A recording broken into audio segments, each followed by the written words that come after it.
Let's talk about coronavirus.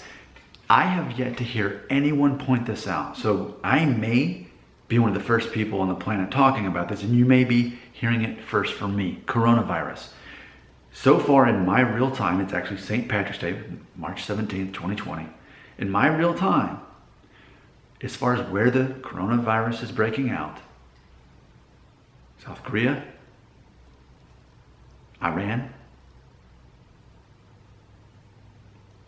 Europe, United States. There's a race in here that I'm not hearing. So we've got Middle Eastern, we've got European, we've got Asian, African. I've looked at maps and I'm not seeing that Africa, the continent of Africa, is really being affected by this. My theory is, because this channel largely is about DNA test results and ethnic background and that sort of thing.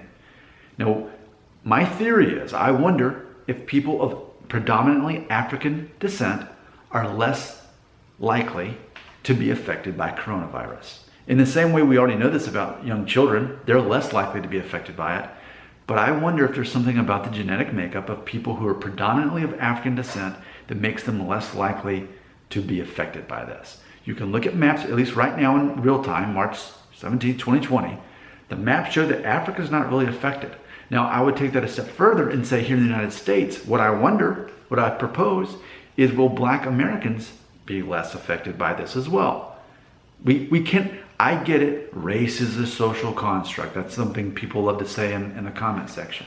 However, we also know that based on your ethnic background, you may be more susceptible to certain diseases or less susceptible to them. If I can say the word, I guess I can't, apparently. So I wonder if you're of predominantly African descent, this is my theory, I'm making this up based on my observation, are you less likely, is it less of a threat to the continent of Africa as a whole, as well as African people all across the world, people of African descent, which here in the United States, 12% of our population identifies as African American, predominantly African DNA. Now, granted, I've made many videos about this. The average African American, the average Black American here in the United States, you take a DNA test, it's going to show you're somewhere between 2/3 to 3/4 African descent, and usually the rest is European.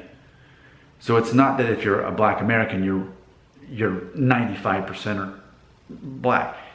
You're still mostly. But I think that would be enough if my theory holds up, that African people are less likely to be affected by coronavirus as far as their immune system or however it's set up in their genetic background, their makeup, however it works. Obviously, I have an English degree, not a science degree, but that's why it's interesting. If a guy who knows nothing about science can make an observation, but look at the outbreaks. They're in Asian population, Middle Eastern, European. No mention of African yet. Now, it could just be that it just hasn't made its rounds to Africa yet. Could be. But what if I'm right? Could I be right? I don't know. You tell me in the comments right here.